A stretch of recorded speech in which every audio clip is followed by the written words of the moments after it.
Rwanda is a miracle story. 22 years after one of the most tragic events in modern history, this tiny country has managed to emerge from its ashes like a phoenix to tell a compelling story.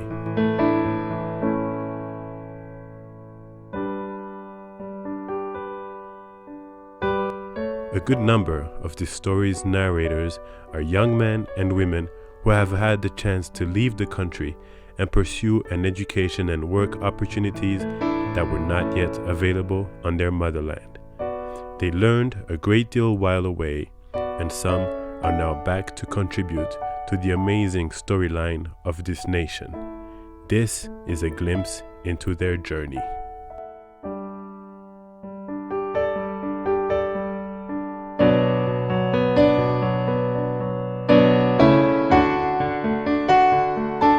Hi, my name is Angela and I am a creative director of my own creative space, which is my mind.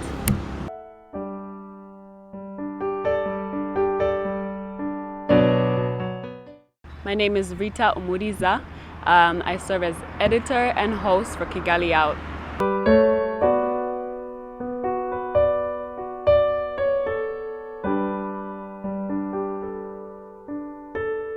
Hello, my name is Armand Kajangwe and I am in the media industry. I'm a production manager at Innovation Village or Storyteller Studio.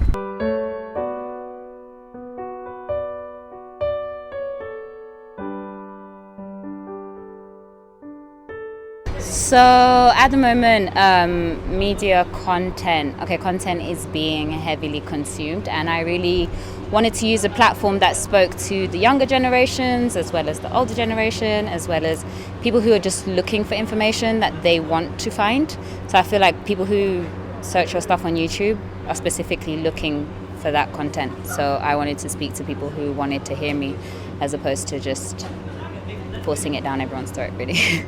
I feel like media has a lot of power. It has a lot of influence in the way that people think, in the way that the outside sees Kigali and Rwanda and who we are, and I want to be a part of that.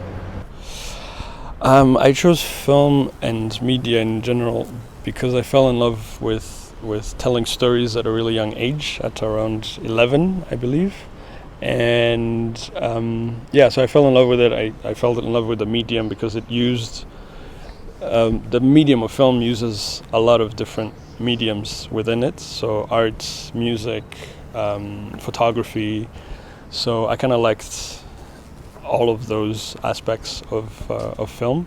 So I decided, this is something that I really want to try and do. And I went to school and I studied filmmaking and TV production. And that's where I am now.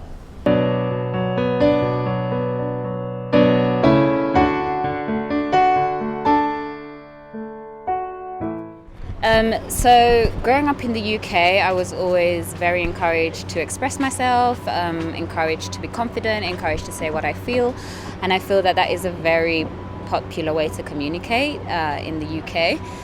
Once I got into the YouTube world and stuff and found more content that other people had published, I realized that there wasn't much content around my home countries or from people that were of a similar community, were part of a similar community as myself.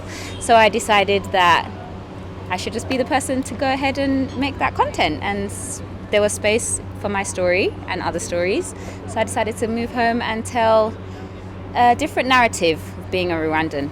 There are a lot of us in diaspora, and I think it's a popular narrative, so it should be told. I lived in Canada for a while, and that's where I studied filmmaking. And to me, when I was there, I didn't think too much about coming home when I was at school, obviously. But as soon as I finished, I felt like I needed to do something for my country and to do something in what I've studied. So basically, bring back the knowledge that I accumulated and share that with Rwandans. So I came back around 2 years ago, and I came because one, there is no place like home, as they say. and 2, because I really want to contribute to the ever-evolving face of media in Kigali and Rwanda.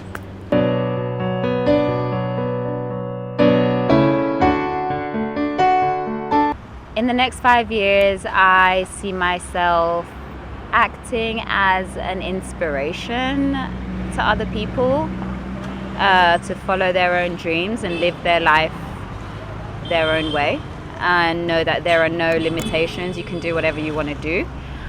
In the next 5 years, I hope to see a lot of other YouTubers who were inspired by my page and inspired to express themselves and storytell. My story is my story. There are 7 billion other stories. So I really hope that in the next 5 years, I've inspired especially people from my own community to tell their stories their own way as well. What we hope to accomplish with Kigali Out is to create a buzz and to sort of centralize all of the different things that happen within the city in a way that is easy for people to digest and understand, and we want to be that friend that you call up on the weekend to say, what's going on this Saturday? And we have the answer. What I'd like to do or see happen is to build an industry, a film or arts industry in Rwanda, an industry that can really thrive, because there are so many stories, as we all know, there are so many stories in Rwanda, and I want to be able to be one of the people that can tell those stories and can build an industry within Rwanda and East Africa, really. I see us being probably one of the top countries within this region. I mean, that's what I would like to see. That's my hope, anyway. But because of the depth of stories that are in this country, I can see us being, one of the top, filmmaking and basically arts in general. Being one of the top. I'd like to see that happen within the next 5 years.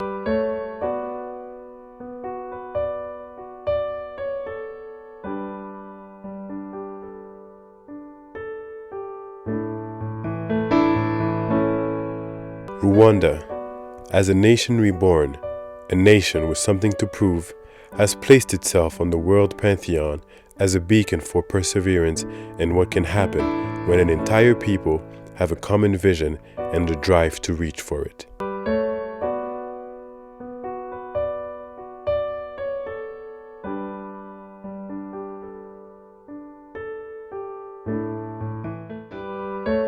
Angela, Rita, and Armand are just 3 young adults who heard the calling of the motherland and answered it. There are 1,000 more coming home, ready to work. Our leaders know this and are working hard to make it easier for everyone. That's what leaders do.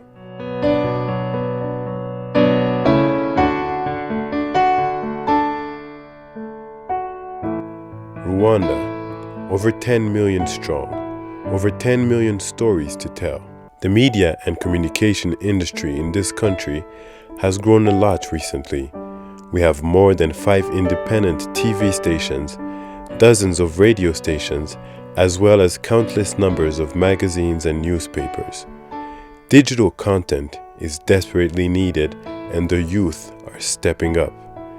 Agencies such as Illum Creative Studio and Innovation Village are producing quality content that is already exported internationally thanks to their quality. We have a story to tell. Hear us out.